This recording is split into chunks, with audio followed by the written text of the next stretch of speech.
Hold on to your butts. Da-da-da. Welcome to episode 61 of Civil War Breakfast Club podcast. Tonight I am joined by the second most famous person from Waltham, Massachusetts, outranked only by Kyle Schwarber from the Boston Red Sox, Darren Weeks. I'm Mary, the sometimes grumpy Canadian co-host he has, whose favorite general is Oliver Otis Howard. Oh, wow. I don't know how you get Howard involved in this one. Little Kyle Schwarber talk. Outstanding. Hey, what'd you think of that? Oh, I that ranked was you that, two above Nathaniel Banks. And well, that's praise from Caesar right there, but I'll take it. And I don't think myself or Kyle Schwarber will have a school named after them, like the Nathaniel Banks School in Waltham, but we'll take it. Proud Waltham guy. Like I tweeted earlier today, there's a Banks Square. There needs to be a Schwarber Ave. And this is coming from an Indians fan. I know. It's crazy. I was impressed with what I saw last night. It was a good game. It was a great game. Long way to go. But in any case, how are you? What's going on? I'm good. How are you? No, it's good. It's good. We had a great weekend. Our friend Bill from the 717 Gettysburg came to visit me. We hung out, did some shenanigans in the city, and missed our Facebook Live because of it. But I had a note from the doctor, so I'm okay. I was out running. No big deal. It's our first Facebook around. Live that we missed. I think that's going to make this Saturday's today when this episode drops, Saturday 10 o'clock is our Facebook Live. It'll probably make it just that much better. We'll have two battles to talk about: Perryville and the battle we're discussing today. We are back in the Eastern Theater, and we are going to be discussing Cedar Creek. Back in Virginia, Cedar Creek. But before we get started, as always, there is business to do and libations to announce. So, well, since you were the second greatest person from Waltham, why don't you start us off? All right, fine. I have to throw you with a good time. I am drinking from the great Fourscore Beer Company. It's called Can Condition Pub Ale. It's got Abraham Lincoln on it, Mary. He's the guy with the hat from Illinois who was a president that we talked about. Right. I'm drinking from my North Civil War Champions mug because this is a pretty big victory for the Union, this Battle of Cedar Creek we're going to talk about. Yep. So what about yourself? So I am drinking a beer from Market Brewing Company, which is based out of Newmarket, Ontario, and it is called Given the Circumstances West Coast IPA. And I chose that beer because when Sheridan finally arrives at Cedar Creek, he's asking some of his generals why they were back in that position they were, and one of them said, given the circumstances, basically. I'm just paraphrasing, but I thought that beer was, I saw that, I'm like, yeah, that sounds like what his general said to him when he got back to Cedar Creek. I am drinking it out of my General George Gordon Meade mug, because that's usually my mood, my spirit animal for my mood on Tuesday nights. Yeah, grumpy. The Battle of Cedar Creek's a good one, though. We're going to talk about it in more detail, I think. But I think it's important as we get started with this to set up how the players got there, right? Mm-hmm. Now, we've danced around the valley and different things, talking about Kernstown, talking about Monocacy a little bit, and there's a bunch of things about this. Like we did Perryville a couple of weeks ago or last week. It was kind of the end-all, be-all of the state of Kentucky, or the Commonwealth of Kentucky, right? And Battle of Cedar Creek is the end-all, be-all for the valley, right? So it's kind of that end state. So, just real quick, just turn back time as you like to sing. If I could turn back time. Well, hey, you did send me that email the other night about that they need singers for the national anthem for Boston College, right? Yeah, you should absolutely do that in a game out of town. I'm thinking about it. Just my poor ears. Anyway. You wouldn't be there to support me. I'd be there in spirit. I'd be somewhere in a soundproof place somewhere. Me and Elon Musk would be flying the moon or something that day. I'll be busy, But so real quick, Shenandoah Valley campaign. I mean, this battle, like I said, was the big final push.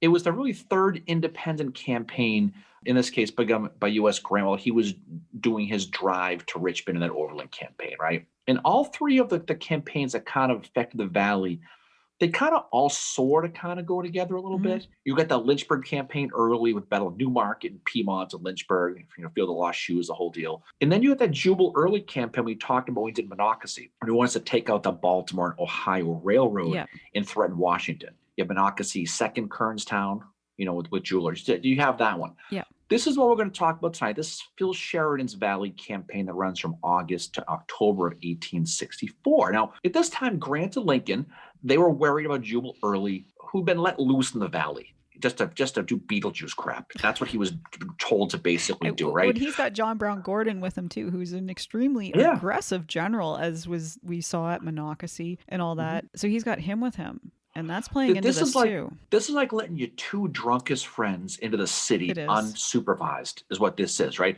So he's also going to be threatening Washington, D.C., but really what he wants to do is take the focus away from Grant's assault on Petersburg and Richmond. He wants to kind of draw people around. So end of July 1864, I think it was the 30th, you have his rebels under John McCausland, that fun lover we talked about in the episode of Monocacy. Yep. They're going to burn Chambersburg, Pennsylvania. The smell is still there, apparently, because it still stinks. They burn, 500 buildings. They cause $750,000 in damage. And that's all because the town, they don't want to pay the ransoms, right? And they're going to, so this is the stuff they're doing. So Early's rampage on Chambersburg was kind of retaliation for all the stuff that General David Hunter did on his burning rampage, including burning VMI, the Virginia Military Institute. As I'd like to say, VMI if you're nasty, right? And what happens in this valley, it gets really personal and ugly with these guys, right? Well, it's also near the end of the war, too, that it's, these are guys that are fighting to the last of it, right? Like some of them have been in the war since the beginning. And the other thing to remember too is like the 1864 election. But after Chambersburg is burned, Grant says, I'm done with Hunter. I'm done. See ya. Gone, right? August 1st, 1864, Grant replaces Hunter with General Philip Sheridan, right? Former cavalry commander in the Army of the Potomac. He has one job: go beat the hell out of Early and get rid of him. That's your job, okay? Hunter actually wasn't really fired. He said, well, you can stay in charge on paper if you want. And Hunter's like, go screw, I'm out of here. Sheridan's now in command of this Army of the Shenandoah, right? Grant and Lincoln, they know that they've got this Tasmanian devil ready to be unleashed, but they have to take it slow to the thing you just mentioned a second ago, was the 1864 election. What they don't want him to do is get really crazy aggressive a la Hood in Atlanta and do something stupid around Washington right for the election that's going to screw them up. They still weren't feeling completely confident, and I think the Monocacy battle scared the hell out of them a little bit, and they could not afford something dumb to happen where Washington gets attacked and they get sieged and something happens. So they had to tell him to kind of take it slow. And, and that's kind of what it is. And Phil Sheridan, Little Phil or Fighting Phil, he's 5'5", born in Albany in 1831, the son of Irish immigrants. Graduates from West Point, 1853, was 34th out of 52 in that class, with classmates of the aforementioned John Bell Hood Mary, as well as James Burbsy McPherson and John Schofield we talked about. But the thing about him, he was a capital S soldier. That's what he was. He was one of those dudes who was born to be a soldier, right? Valued loyalty, duty, loved everything about a soldier's life is what he was. And you can see why Lincoln and Grant really liked him. You can see why a lot of people didn't. Oh, yeah, because he's very, very arrogant. Lincoln, I don't think, liked him very much at first, but then started to warm up to him. But the other thing that we have going into Cedar Creek, though, to mention is that on September the 2nd, Atlanta has been captured by Sherman. This is a huge, huge thing for the North. But you have this Valley campaign happening, and with this culminating with this Battle of Cedar Creek, but you have Union victories that have happened leading up to it as well. But you also have Sheridan wrecking the Shenandoah Valley too, which is orders from Grant. That's right. Yeah. Lincoln, you mentioned he didn't really like him too much. He's got a great quote about him that he says about Sheridan. He says, Sheridan was a brown, chunky little chap with not enough neck to hang him and such long arms that if his ankles itched, he could scratch them without stooping. So just imagine how that's like Dobby from Harry Potter, we just described right there, right to a T, right? After West Point, he joins the 1st U.S. Infantry, then eventually the 4th U.S.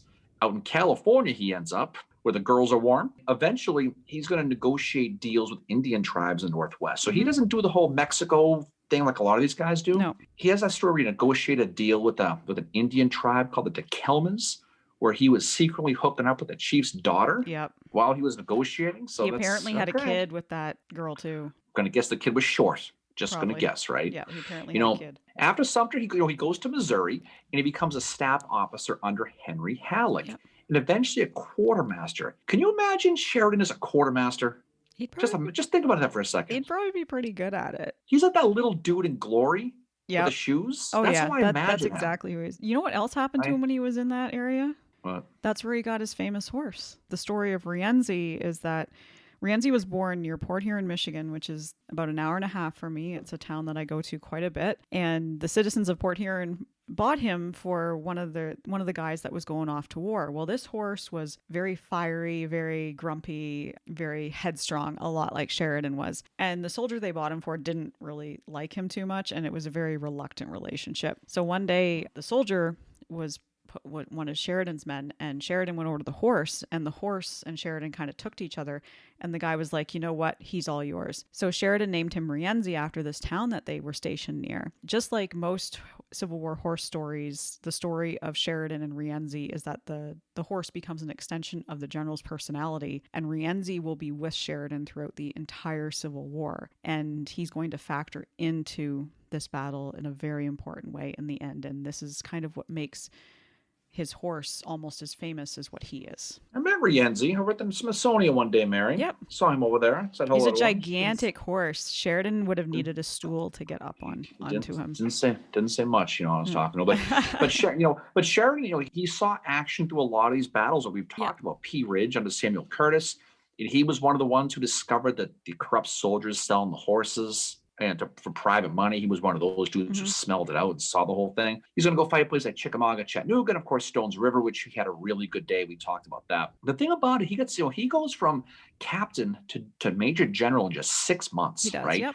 But the thing about him, though, is he's kind of a dick, right? He is. He was gruff. He was profane, just demanding, unforgiving, all the attributes of a Dairy Queen employee. He just has it all. In the Valley, commanding this army to Shenandoah, like I said, his primary goal is to take out early. So he's the right guy for the right job, right? His army he gets is kind of a hybrid it's kind of a throw-in together. He's got some troops that are already there. He's got some that are going to be coming via train. He's got about 32,000 guys when it's all said and done, versus that early's guys of about 14,000 in that Confederate army of the Valley. So his biggest troops is the 6th Corps, which we've talked a lot about when we talk about that, the Valley. Horatio Wright, same guy who Sheridan complained about after he made Charles Champion Gilbert, who we talked last week, a major general to Perryville. He didn't like that too much, but whatever. Okay, but that's Sheridan for you. The 19th Corps under William Emery, who was called Old Bricktop by his troops. That's what they called him. So that's all about. He's newly arrived from Louisiana, who recently participated with the great Nathaniel Banks in this Red River campaign. Speaking of him, another guy from Waltham we talk about, right? First thing he needs to do, too, he's an old cavalry guy. He has to organize this new unofficial official cavalry. This is when he kind of steps in a little bit. He puts in a guy named Alfred Torbett in charge. And it was controversial because there was another guy named William Averill, who we've talked about, outranked him. Averill had that really shitty day at Kernstown, remember? And so I think because he didn't want to put his troops in and that whole thing. So naturally, Averill gets pissed off. But Torbett gets the job. The thing about Sheridan is he had one of those gifts for terrain. He's an old engineer type.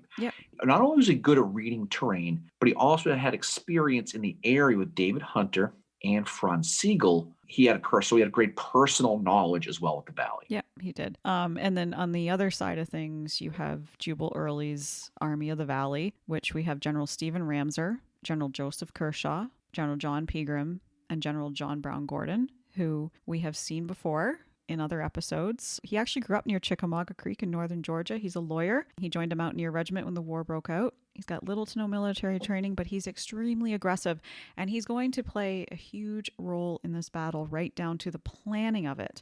He's been at First Manassas 7 days, and Antietam. He was the guy that almost drowned in his own blood, I believe, from his wound. Gettysburg, Wilderness, and Spotsylvania. And he's also at Monocacy as well. He was the guy that had dinner with Lew Wallace a few years after the battle, and he told Lew Wallace, "You made us lose Washington." So with Early, he's been made a division commander, and he's assumed the leadership of Early's 2nd Corps when Early was promoted to commander of the Army of the Valley. You also have General Gabriel Wharton, and cavalry is led by a guy named Lunsford Lomax, as well as General Thomas Rosser. They have 21,102 troops with them. Hey, we'll talk a lot about specifically Rosser here in a little while. Sheridan, he's going to be working with a guy named Lieutenant John Meigs, who by happenstance is the son of Montgomery Meigs, speaking of quartermasters, right? And they're going to trace the roads. They're going to study the terrain, the farms, the whole deal. So first thing Sheridan's going to do is he's going to march to a place called Berryville, Virginia, which is a few miles east of Winchester, Virginia, and where he first learns that Jubal Early was encamped at a place called Bunker Hill. Not Bunker Hill, Mass. Wasn't that far. It was Bunker Hill, Virginia, right? And it's just a few miles to the northwest. They're kind of in the same area. What happens is when he marches, it actually forces Early to move south to Winchester and then eventually to Fisher's Hill because he's just intimidated by the troop numbers. So all of a sudden, Sheridan has basically cleared out the lower valley without even firing a shot. So he's like, all right, well, this is going okay. Sheridan first moves to Cedar Creek, which is near Strasburg, about 20 miles south of Winchester. So they're going to kind of move around. This is where, Sheridan's like, this is almost too easy, right? So he starts to get a little nervous, starts to get a little scared, Mary, is what happens, okay? He starts to get nervous because his scouts are reporting to him that there are Rebs in nearby Strasburg, but he didn't know what their strength was. He's like, look, they're definitely Rebs. We don't know who the hell they are. Also, Emory's 19th Corps haven't arrived yet. They're still traveling on the train from Louisiana. They made it, right? Traffic, brutal, Virginia. Traffic is the fucking worst. Throw in the fact that there are these nonstop rumors that James Longstreet's Corps is coming from Richmond to bail out Early. And this is an ongoing thing, right up into the actual battle. At this point, Sheridan's supply trains are going to get whacked by John Mosby. And this is going to begin this crazy thing with Mosby that they're going back and forth. So most of the wagons got burned. They lost 200 troops, prisoners, as well as 600 horses lost to Mosby. Now, Sheridan had a legit hate on for John Mosby. I don't blame him, right? And the reason why, he was under the impression that he was just a terrorist guerrilla, that he was not part of their actual formal Confederate army. He just had a band of thugs that was just busting shit up. And so now he loses a bunch of supplies and a bunch of troops. He's pretty pissed off. So, jump ahead real quick here to August 4th. We're still a little bit before the battle, so just got to set this up. Sheridan's going to get a report from U.S. Grant stating that 2 rebel divisions are marching towards him to support Early. He's still going to have a 3-to-1 manpower advantage, though, based on the intel they have. Despite this, though, Sheridan gets a little, chickens out a little bit there. He gets yellow, okay? And he decides the best course of action is to fall back to Winchester. This whole movement is being watched by Early personally, who's sitting on top of Fisher's Hill, twisting his mustache. His Dr. Evil laugh. I can picture him doing that, too. And Early will write, he writes, Sheridan, like his predecessors, possessed an excessive caution which amounted to timidity. So right off the bat, he's like, cool, and other chicken shit Union general to deal with. Perfect, right? The Northern press crushed Sheridan for this, for backing away from a fight. And some of his troops did too. They were starting to wonder, this guy's all talk, no action here. So, well, that's like the Sheridan of Perryville, right? Like Sheridan of Perryville is not overly aggressive at all. No, and he isn't, but I think he's cautious. I think he's under that guideline where he doesn't want to do anything stupid for the election.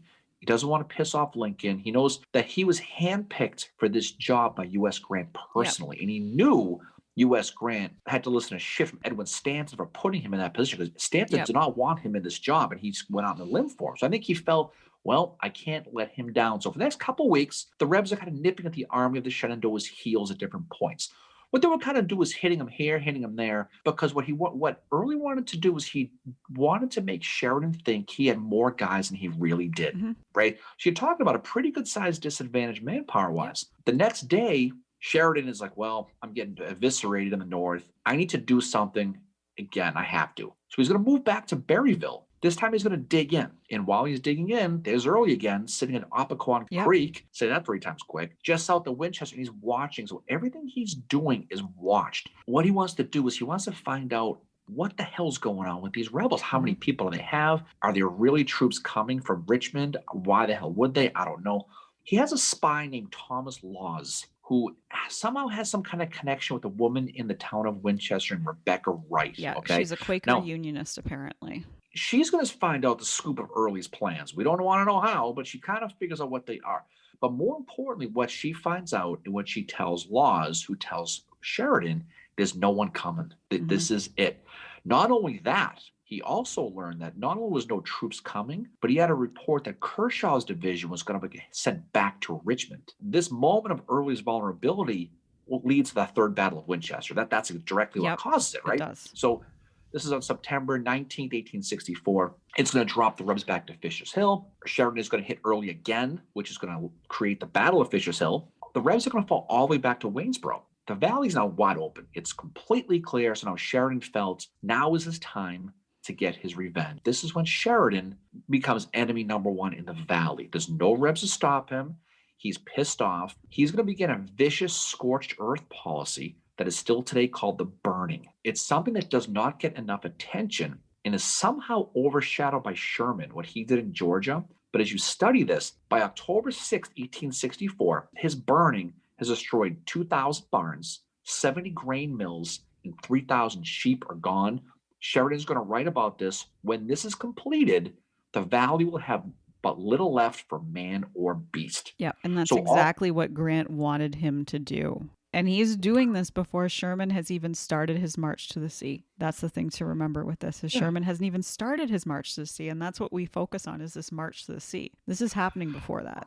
There are troop stories they talk about where, you mentioned before how like Sherman in Georgia, the stories, well, did he, didn't he? He gave us orders, don't do this. There are stories where Sheridan is sitting with his feet up, smoking a cigar in wagons, watching the shit burn, laughing, and this is documented. So you can see why people go to the valley sometime and mention Sheridan. Exactly. I think it's I think you go there and it's just as big of a thing as what the March to the Sea is in Georgia, or kind of in this Civil War history, right? Like we always focus on the March to the Sea. We don't focus on this great burning that has happened. Grant's strategy at this point is to employ these scorched earth tactics to end the Civil War, and Lincoln has finally agreed to that.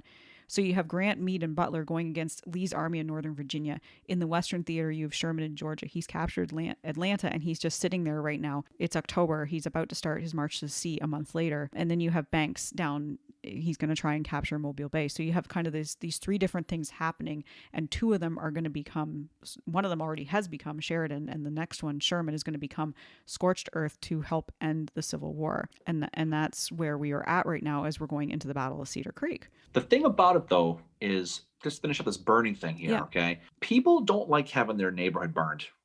Historically, they just don't. No, they don't. Even today, right? This enrages the valley, and still enrages him today, as a matter of fact.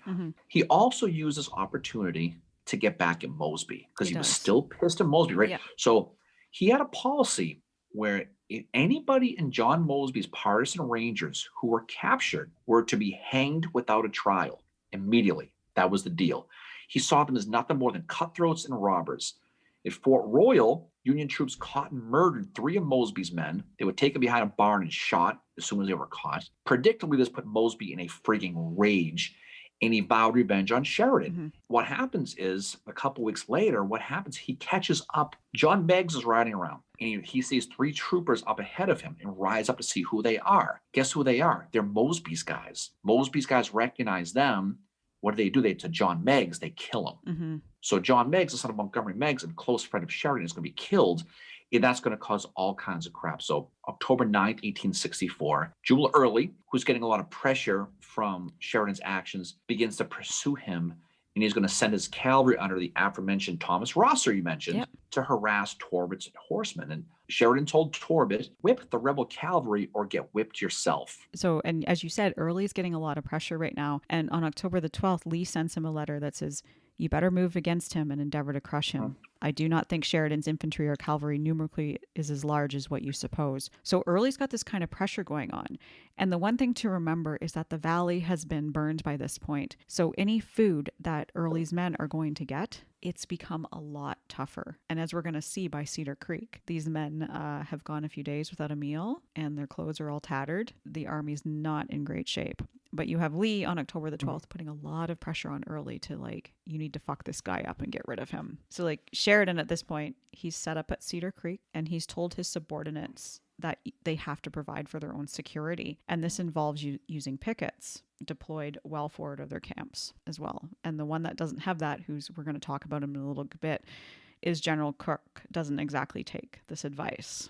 But we will discuss that in a little while when we get to the. By the time that October 12th, October 9th, right around there, both rosters going to get beaten up pretty hard by the Union cavalry. By Torbert, it's going to be called the Woodstock races. They called it, how fast Roster's men ran. So now Sheridan's pretty confident now that the Rebs are driven out, and he decides he's going to go back. He's going to bivouac to where you just said, near Cedar Creek. So what he's got the 19th Corps, who have arrived under William Emery, who's going to be on the right near a place called Bell Grove Plantation. The 8th Corps of the Army of West Virginia under George Crook is going to be in the Heights on the Union left, and the 6th Corps under Horatio Wright was in the process of being sent back to Petersburg temporarily to Grant at this point. So this troop movement going back and forth, and Early, sitting at New Market, which he was this time, gets wind that Horatio Wright in that 6th Corps, who has tormented him for months, might be leaving. So he says, well, this might be my opportunity to get revenge on Sheridan. So I'm going to move to Fisher's Hill again, trying to get Sheridan to hit him. And this is right around October 13th. So the next day, all this intrigue continues to go back and forth. Sheridan gets a telegram from Edwin Stanton, asking him to return to Washington for a quick meeting, right? He's figuring Early's in no position to attack. So he's going to book that trip on the Acela. But he's going to do so. But before he decides to go, he does something very smart, which is he calls back Wright's 6th Corps. So he brings him back now, right? Early wants Sheridan to attack him as soon as possible because he wants to hit him, right? So he does that fake telegram where he sends a telegram. Station. Lieutenant General Early, be ready to an attack as soon as my forces arrive. Love, James Longstreet. Yep. I think it was a love that gave away. Just saying, right? So needless to say, it was a fake telegram. It was, which Early admitted to in the 1890s that he had written the message and sent it under the older code that the rebels knew the Yankees had broken. And what he wanted to do was discourage Sheridan from sending troops to Petersburg. He just wanted to discourage all of that. So I think one of the reasons he's using Longstreet is because Sheridan has already fought against Longstreet before. And Sheridan's belief of Longstreet is that he's a very formidable enemy. He's seen him at Chickamauga. Well, he was. Yeah, and he saw, like Sheridan saw firsthand at Chickamauga what Longstreet was capable of. So, of course, if you're going to put one person in Sheridan's head, it's going to be James Longstreet. So, I mean, this is, I don't know. I got to give kudos to Early for this little ruse that he does here with Sheridan. Like Might as well. I mean, like, Jesus. Sheridan's his defense. He didn't fall for it. But you know what's still in the back of his mind is he's going to Washington. It's still like, that's the thing. Shit, that could happen. He's got to go. He's got to go to right. So he's going to proceed to Washington. But the thing about it is, he does smell a rat. He thinks something's up. So he kind of does the whole, hey, what's up, Edwin? Shit, look, it's 7 o'clock already. I need to go, right? Yeah. So he goes quick. So he's going to go. He's going to cut the meeting short. He's going to rush back from Washington from Stanton.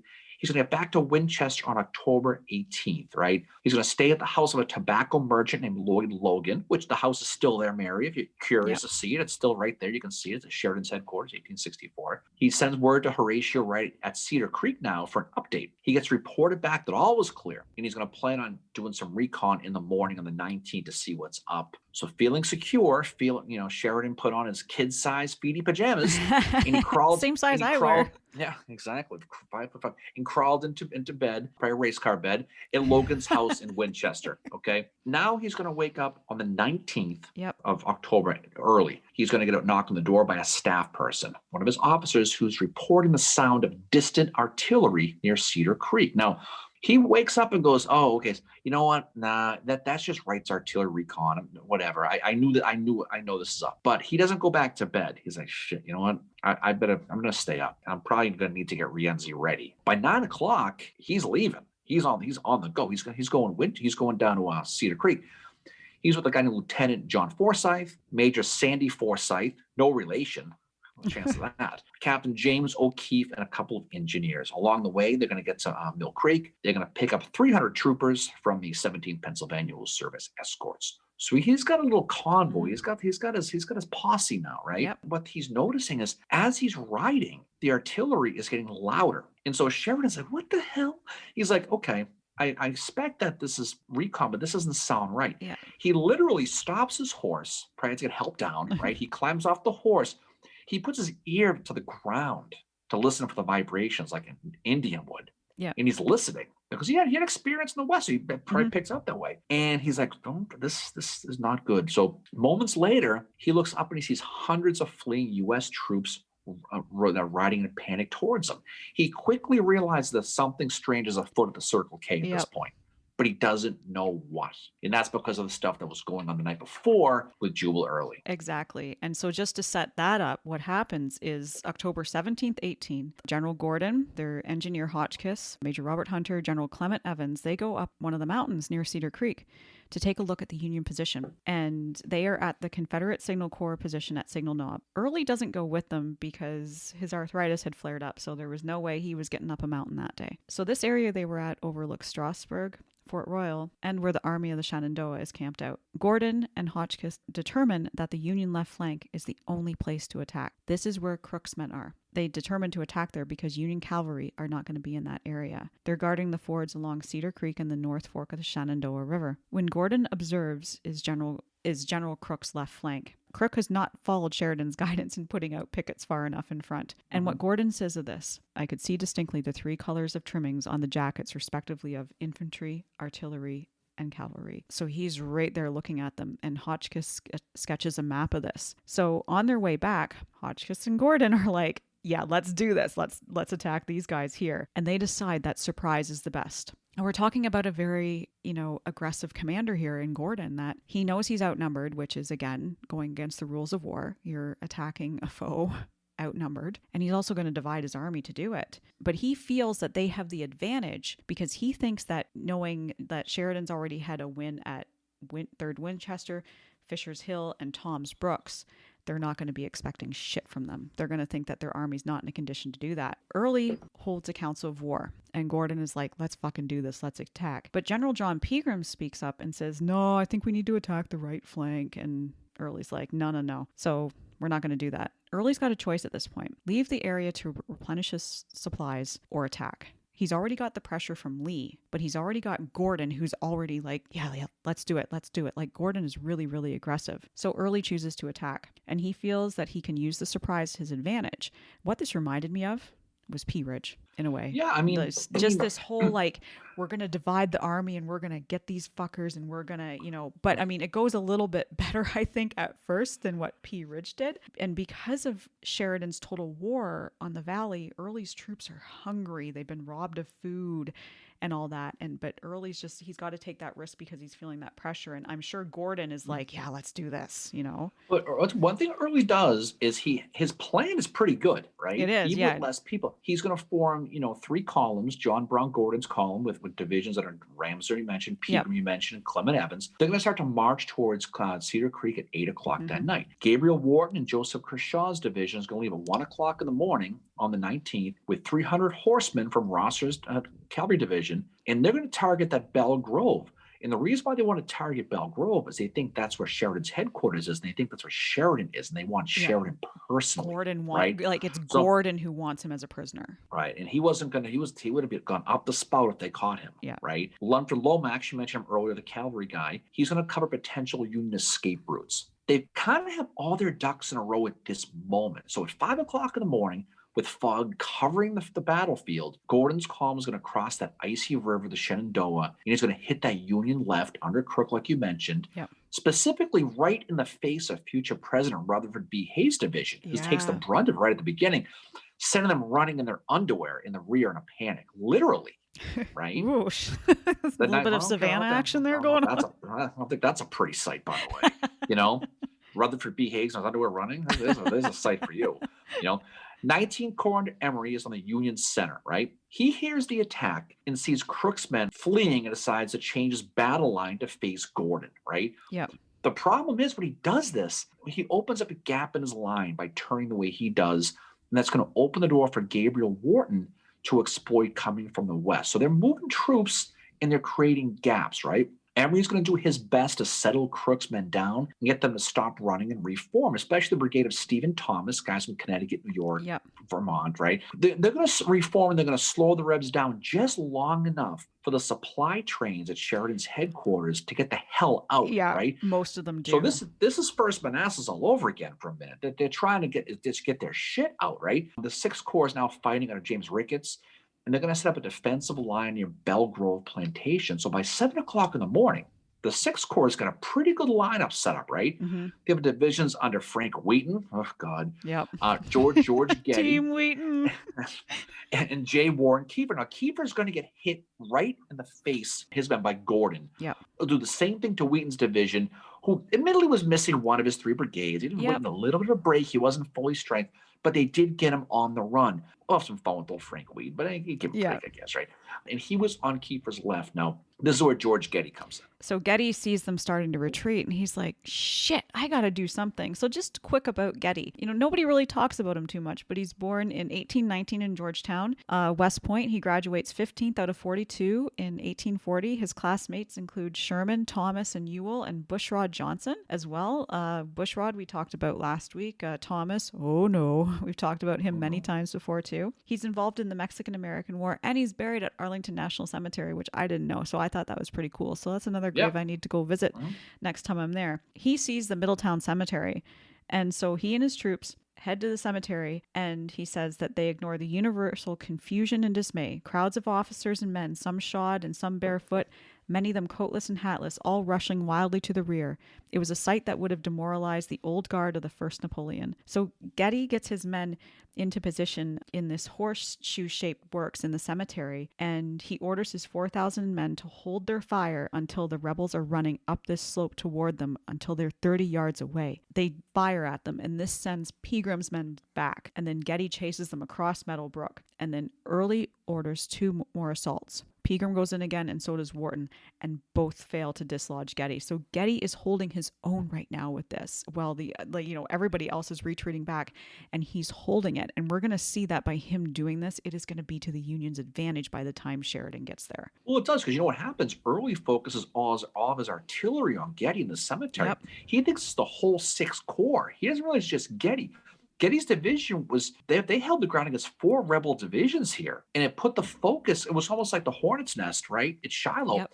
It put the focus on the hornet's nest and took the eyes off the rest of the battlefield. So this was the fire that Sheridan heard as he was riding up. This is what he was hearing. So all this fire, the noise coming in from Winchester in this ride, he's passing all these Union wounded guys. He begins to try to rally them. He yells, "Come on, boys, God damn them. We'll make coffee out of Cedar Creek tonight," which sounds gross, by the way, but that's what he said, okay? Yeah. The troops actually stopped and turned around. Now, one colonel looked at Sheridan and said, "The army is whipped." To which Sheridan responded back, "No, sir, you are whipped, but the army is not." I don't know if that was actually what he said, but that's what allegedly what they said. And you know who starts spreading word that Sheridan's coming back is McKinley. And McKinley, right? And so the thing was funny was that at this point, this 300-man, entourage, these horsemen, they can't get down the road anymore because the roads are clogged with troops and wagons. So what they end up doing, Sheridan's riding party ends up getting off the road from it and riding through a real green field on the way. Nowhere if the grass was real or not, by the way, but who the hell knows, right? I'll defer to you on that one. You must have been AstroTurf, and I don't know, by the way. But you mentioned that story. McKinley sees Sheridan's flag and starts yelling at everybody that Sheridan's here. So and they're all cheering, they're getting fired up. Further down the road, Sheridan runs into the rear guard of Wheaton's division, who remain back, and at this point, we're holding that line. Now, eventually, he's going to find Getty's rear guard, and he's going to meet Alfred Torbett, that cavalry commander who he handpicked. And he told Sheridan, "My God, I'm glad you've come." I would love how people talk like this. Who the hell knows? But what was funny was the Union troops who saw Sheridan instantly became fired up. Now, just remember, Sheridan's a dick. He's grumpy, he's angry, right? But the troops are happy to see him. Major Hazard Stevens from Chantilly fame, Mary. You'd mentioned him. He says, his quote is, "They instantly a mighty revulsion of feeling took place and confidence returned at the bound." Okay, so everybody was happy. So Sheridan eventually is going to keep moving forward. He's going to find his corps commanders, George Crook, William Emery, and Horatio Wright. He asked them, "Hey, what the hell are you guys doing in the rear? It's great to see you, but where are you?" They were covering the retreat, to which Sheridan said, "Retreat? Hell, we'll be back in our camps tonight." It was probably right around this point when he started to get the actual details of what Gordon did that morning. I have to imagine the corps commanders probably told him, "Okay, here's what happened. We got pants down. Crook in his underwear is running. It was a bad sight, right?" And everybody's like, "Where's Getty?" Exactly, right? So by 10:30 in the morning, Sheridan is on the field. He's right there. Yeah. Just by coincidence, because the Confederates didn't know that Sheridan wasn't there. Right around the time Sheridan gets here, guess what happens? Everything goes quiet. Because Early stops. They call it the halt, and this halt is going to become like the most controversial aspect of the Battle of Civil War from a rebel perspective, as they all took turns blaming each other. So, do you want to know what it's like? It's like when a rain delay comes in a baseball game.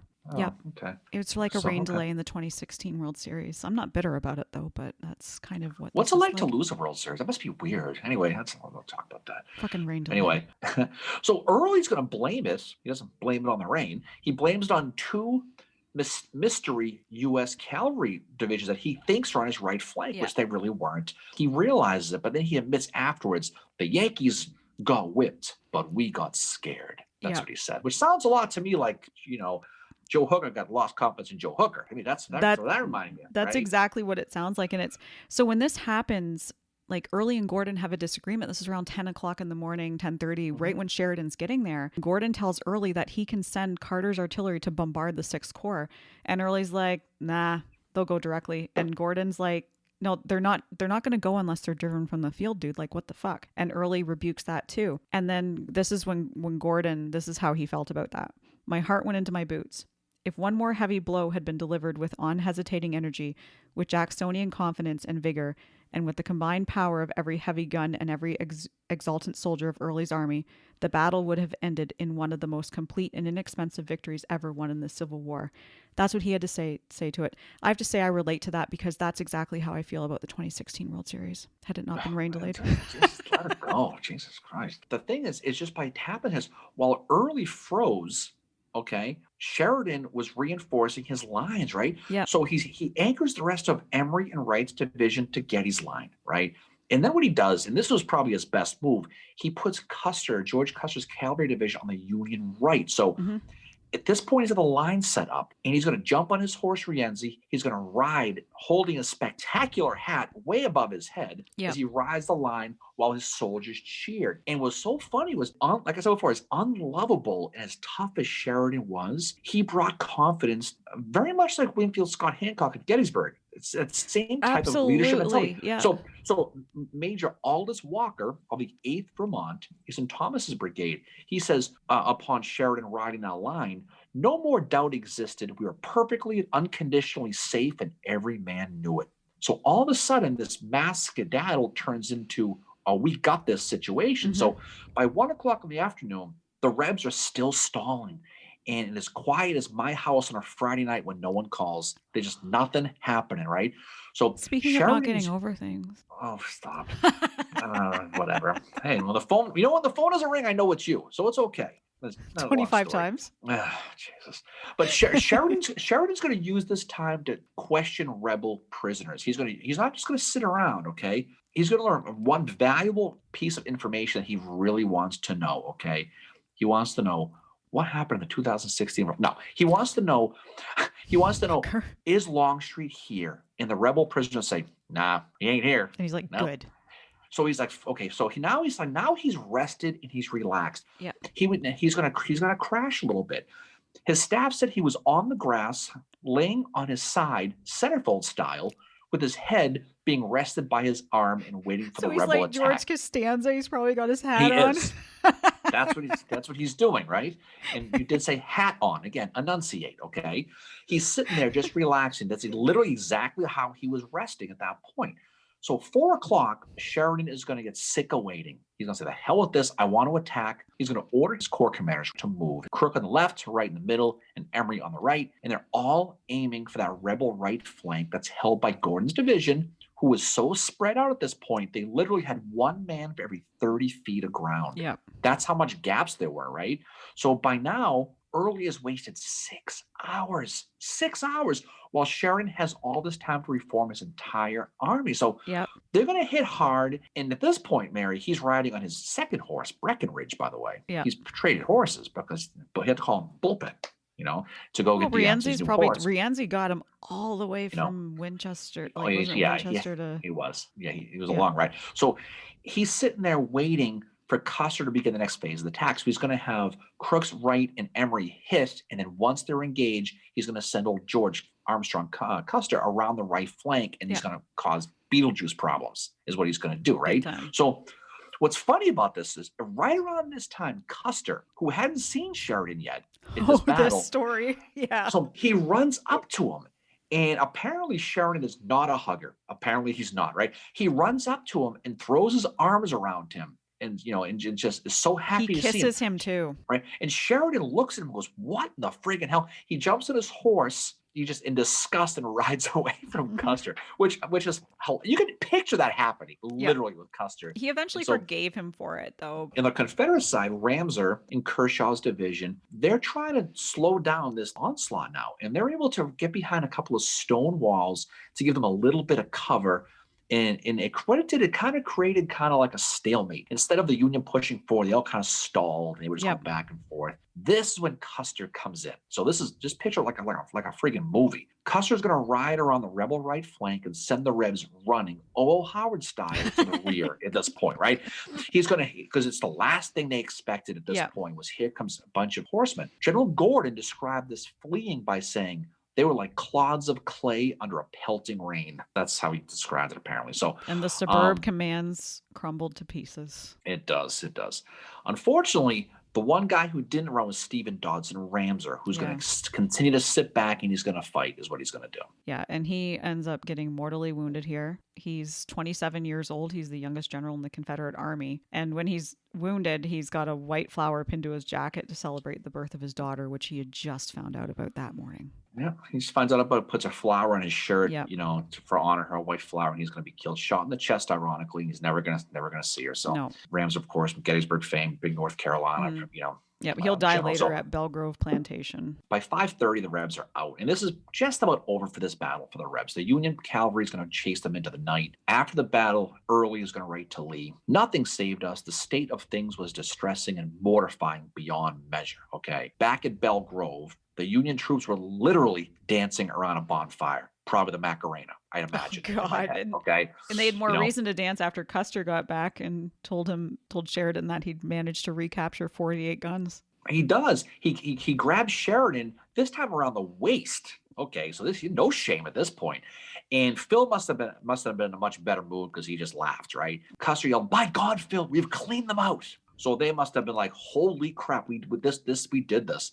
General Emory of the 19th Corps, who was 20 years older than young Sheridan, he wrote, "The young man has made a great name for himself today." So everybody in the Union Army is loving him. Sheridan becomes a national hero for what he did, because what he did was considered miraculous at the time. Yep. He rallied a beaten army with his own personality and secured a last-minute victory that was rarely seen in U.S. history in a lot of ways. Grant was thrilled because he's like, "Thank God I handpicked this guy," right? Yeah. So Grant, who, as you know, Mary, does not pass out compliments too often. No, he does not. He says, turning what bid fair to be a disaster into glorious victory stamped Sheridan as one of the ablest generals. That quote was probably a kick in the nuts to Edward Stanton, saying, "Oh, by the way, I was exactly. right." Yeah. Right? Lincoln, he's going to pull out his old quill. He's going to write a letter to Sheridan. He's going to write, "Tendering to you all the thanks of a nation for the months of operations in the Shenandoah Valley, and especially the splendid work on October 19th, 1864. Everybody loves Raymond at this point, right? Yeah. Everyone's going to be loving Sheridan. To a point, he's become a national hero, and a poet named Thomas Buchanan Reed is going to write a poem called Sheridan's Ride that went viral in the North. And this ride, it talks about his ride from Winchester to Cedar Creek, basically from this horse's perspective, right? After the poem, Sheridan's going to rename Rienzi Winchester due to the poem's line, "Winchester 20 miles away." And then Grant is going to reward Sheridan by making him a major general, not just in the volunteer army, but in the regular army. And so he's moved his career on the rocket ship to the moon now. His career for Sheridan. Yeah. And it's just funny to go back to that poem that a lot of people know that horse as Winchester, and that became his second name. And that's what, if you go to the Smithsonian, you'll see that the name is Winchester on there. But Sheridan in his memoirs writes, "I always knew him as Rienzi." So even though sometimes he referred to him as Winchester, he still the original name would always be Rienzi, and that's how Sheridan knew him. But this spurred not only, this poem spurring not only Sheridan forth into fame, which the battle did that too, but his horse has this equal amount of fame too. And there's that famous picture of them riding together and all that. And I think in some ways too, like Sheridan's confidence that you see in this ride to Winchester, which is like something, or ride to Cedar Creek from Winchester, which is like something out of a movie, like all the stuff he's saying, like, we're going to be in their camps or we're going to be in hell. Like, I don't think he's doing it just to rally his troops. He's doing it to rally himself, to give himself the confidence, because he knows if he's seen all his retreating men. And he's like, my God, if I lose my shit, if I'm like, we've lost this, I think he brings in this kind of confidence, not just for his men, but for himself too, that if he's riding along and he's being confident, they're going to follow him. And it is like a complete turnaround, from this brilliant, it was a brilliant Yeah. camp. It was a brilliant plan that Gordon had. I mean, this is the same guy who his troops would kind of question if he was a coward just a few months before. He really won them back quickly. Yeah. If you ever go to Washington, D.C. again, Mary, you'll see a statue in DuPont Circle of him, of Sheridan and Rienzi, right? He's got 5 counties named after him in the country. He's got 5 cities named after Sheridan. So the alternate side of the coin is Jubal Early with this one. So Cedar Creek is the beginning of the end for Jubal Early. So he's going to double down after Cedar Creek by getting pounded by Custer on March 2nd, 1865 at Petersburg, and Lee's finally had enough, and he freaking fires him. What was great about this, though, Early was so enamored with Robert E. Lee that after he got fired, he took his discharge letter, his termination letter, framed it, and put it on the wall. And anybody who came to visit him, he showed him that letter. It was one of his prized possessions in his entire life, was this letter being fired by Robert E. Lee. And that's just the way, that's just, again, but. In post-battle, he blames his subordinates. So he blames Gordon. And yeah, Gordon was known to embellish post-Civil War and kind of put things in a better spin for him. But, the one thing that kind of plays against Early in this is Rosser does go to Early at around the same time Gordon had at around 10:30 and been like, can we attack again? And Early told Rosser the same thing. No, you fucking can't. We've got them. So Rosser wanted to attack too. And the other excuse that Early used to Lee for them not attacking was he was like, my troops are ransacking the camps. Well, that was the thing too. Yeah. And we kind of skirted by this when we were talking about that too, is these troops, there was nothing. I mean, now a lot of it because that burning. So you can sit there and say, well, maybe Early screwed this up, but maybe Sheridan, by taking all the supplies and everything out of the area and burning it, when they went to those camps, when they rushed through, they stopped at every tent and found every bit of food they possibly could. And at that point, you got a hungry guy in the cold. It was icy and crappy. You weren't going to get them going. It's like a hungry dog. They're going to eat. And that's exactly what happened.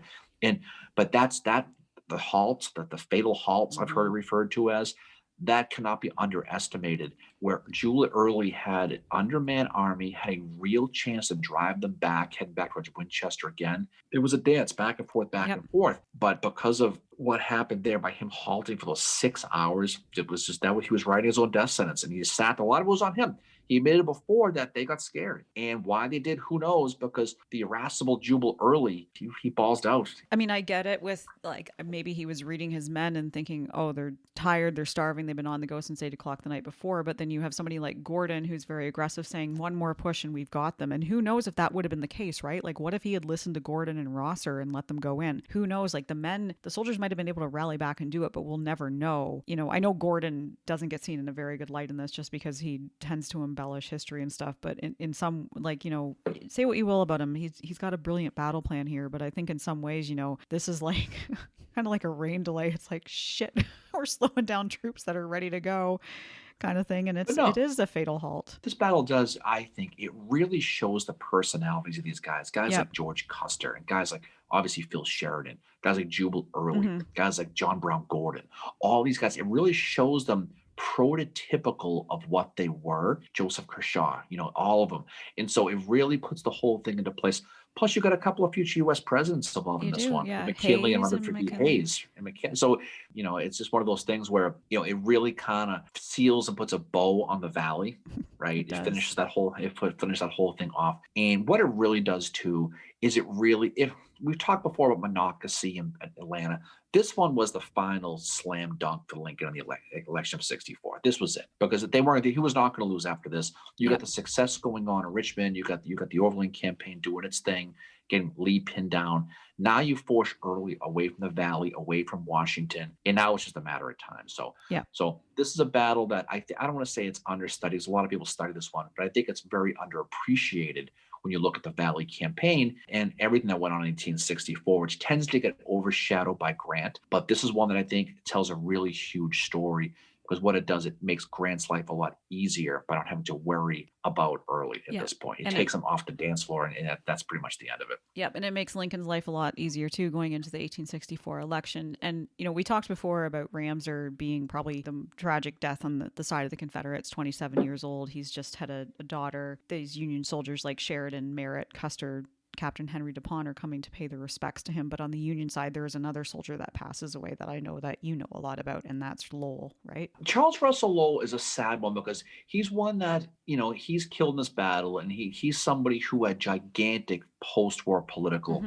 ramifications. So you think about guys like this, and there's a lot of sad stories. I mean, the U.S. had twice as many casualties as the Confederates did in this one. Yeah. About 5,600 to about 3,000 or so for the Rebs. So on paper, casualty-wise, the Union took their lumps, but strategically, this was one that was certainly Sheridan's best moment. When we were doing Stones River, we talked about, was that his best moment? But no, Cedar Creek is clearly Sheridan's best moment for a million different reasons. But we won't talk about the rest of Sheridan's career. We'll save those for other podcast episodes. But I think what this battle did is made his britches very big going forward. And I think it alienated him with a lot of different people. He kind of became a little Napoleon in a lot of different ways. Governor K. Warren will agree with me on this one. And so he certainly had some success. He was the flavor of the month nationally, and he certainly took advantage of it. And so, and he's going to do his thing that's going to end up down the rest parts of Virginia during the rest of the Richmond campaign with Five Forks, et cetera, et cetera. But we'll see. We'll hit those again. So yeah. So I think MVPs, right? I know who you're going to pick. Getty. Yep. Getty and on the Confederate side, I'm going to go with Gordon just for his plan that he had. I think for the MVP from me and the Union is going to be George Custer. I think it's going to be Custer for what he did, because he really, by going around that right flank and really broke Ramseur, I think that was a big part of it as well. On the Confederate side, it's really tough to say. It really, really is. I think I'd probably give it to Stephen Dodson Ramseur for holding out as long as he did, costing him his life in a situation where the whole battle was collapsing around him at that point, and he stayed. Yeah, I know a lot of people really, really like him for the stuff he's done. So that's a scoop with that. I think we have done justice to Cedar Creek. I think we have. On the anniversary of the battle. Yes, we recorded on the anniversary of the battle, which was pretty cool. What's coming up next for us? We have our Facebook Live 10 o'clock Saturday morning. So if you're listening to this before 10 o'clock on October the 23rd. Oh, you're not going to bail again? You're going to do it this time? You fucker.